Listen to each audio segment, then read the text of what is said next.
Tu peux t'asseoir au nom de Jésus. Amen. Dis, nous sommes dans les derniers temps, ma soeur. Il ne faut pas regretter. Amen. Dans les derniers temps, il n'y a pas de regret. Dis, il n'y a pas de regret. Amen. Qu'est-ce qu'on appelle d'abord Apocalypse? Amen. Que signifie Apocalypse? Alléluia.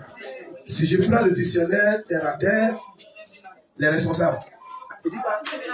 À quand je peux servir? Alléluia. À quand je dis, à quand je peux servir? Amen. Alléluia. Les responsables. Si je prêche aujourd'hui, c'est que après le dimanche prochain, les responsables vont prêcher pour Apocalypse. Amen. Chacun va prêcher pour l'Apocalypse. Alléluia. Alléluia. Nous sommes dans les derniers. Apocalypse, selon le dictionnaire, la rousse, c'est la fin. Dis la fin. Amen, selon le dictionnaire.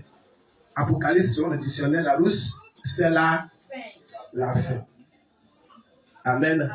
Quand on dit quelque chose, c'est la fin. On perd dedans, mais on est dans la fin. Donc c'est passé. C'est-à-dire qu'il n'y aura pas d'autres événements à part ce que nous vivons. Amen.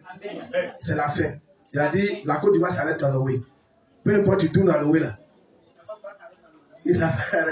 Amen. Si tu traverses Noé, tu rentres au Ghana, tu n'es plus en Côte d'Ivoire.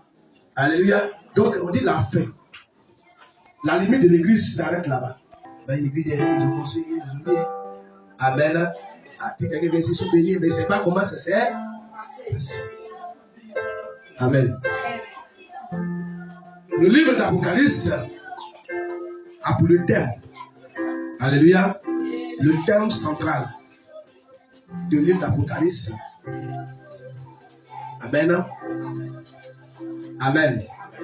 Le thème central, c'est la catastrophe effrayante qui évoque la fin du monde. Amen. C'est-à-dire, les catastrophes, quand on dit catastrophe, c'est les choses bizarres. Les choses qu'on ne va pas comprendre, qui vont commencer à apparaître. Ceci montre que c'est ce qu'on appelle Apocalypse. Apocalypse, c'est quoi? Nous sommes surpris des événements tremblants. Des maladies qui viennent, on ne comprend pas la tête et la queue. Amen. Amen. Des affrontements de part et d'autre, on ne comprend pas. Des choses abominables, on ne peut pas comprendre. Alléluia. Alléluia. Ah, si tu comprends ce que je dis. Si tu ne comprends pas, il faut me dire. Le livre d'Apocalypse, chapitre 1, nous dit quoi? Révélation de qui?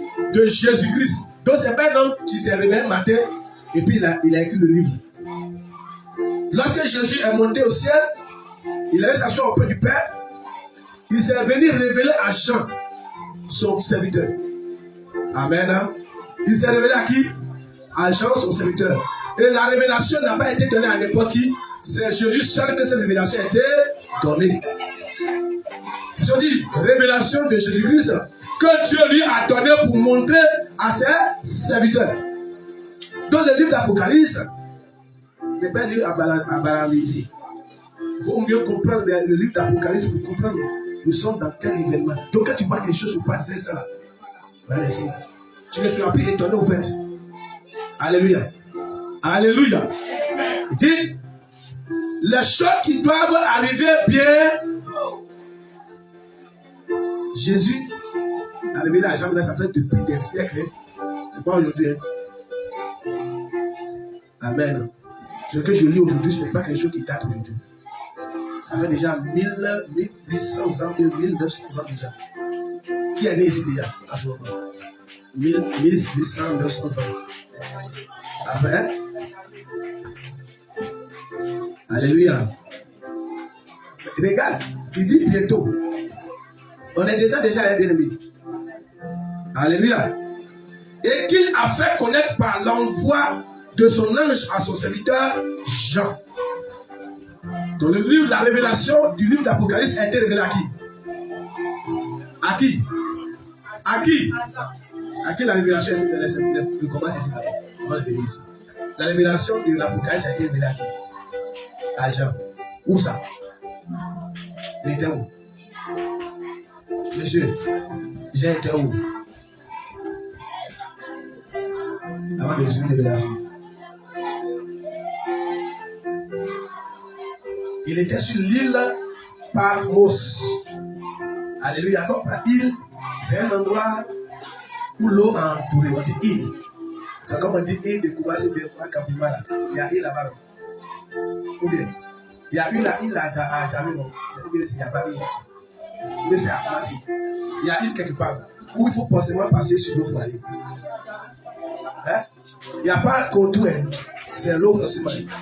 C'est à Djamé. Amen. Alléluia. C'est là Jean était parti. Je ne sais pas, il est parti à Koumassi ici. Il ne faut pas dire il dit Koumassi. Il dit Patmos. Donc Patmos, je te donne une explication, c'est pour dire Patmos égale île. On dit île, c'est un endroit environné par l'eau.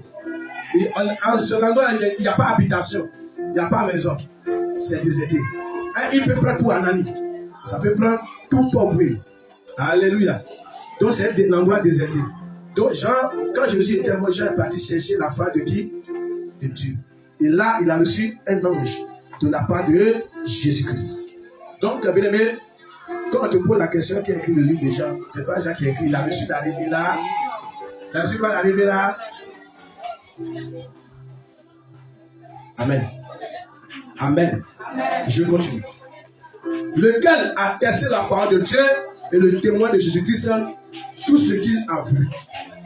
Pourquoi Dieu s'est révélé à Jean? Pourquoi Jésus a choisi parmi ses 12 disciples Jean pour lui annoncer la fin du monde? Qui peut me donner la réponse? Je vais lire encore. On est dans le serment. C'est l'introduction aujourd'hui, quoi. On va bientôt et puis on va passer à la Sainte-Seine. Amen. Je vais lire encore. Lequel, je lis le verset bien.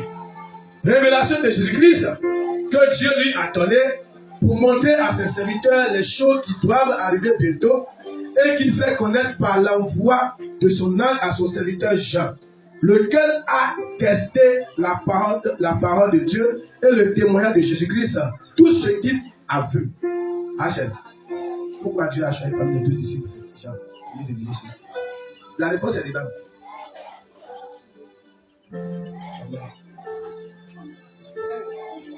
Je le lis encore. Il y a quelqu'un dedans qui peut donner réponse. Je le lis encore. Hey. Ouais.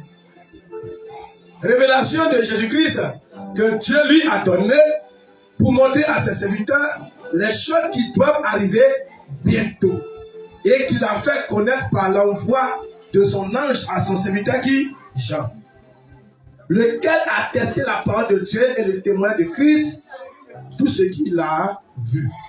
Ça veut quoi? Pourquoi Jésus s'est révélé à Jean au lieu de se révéler? Il s'est révélé à Jean parce que Jean a testé. À quand je vous salue? Et Dieu te bénisse. La parole de Dieu, apportez-moi. On dit tester, c'est aussi on t'a dit que quand on mélange sucre avec l'eau, ça donne ceci. La seule personne qui a essayé là, c'est Jean. Donc la seule personne que je peux que je confie là, c'est qui? C'est Jean. Amen. C'est comme parmi les responsables là. Je dis, on n'a qu'à faire comme ça. Mais parmi les responsables, c'est une seule personne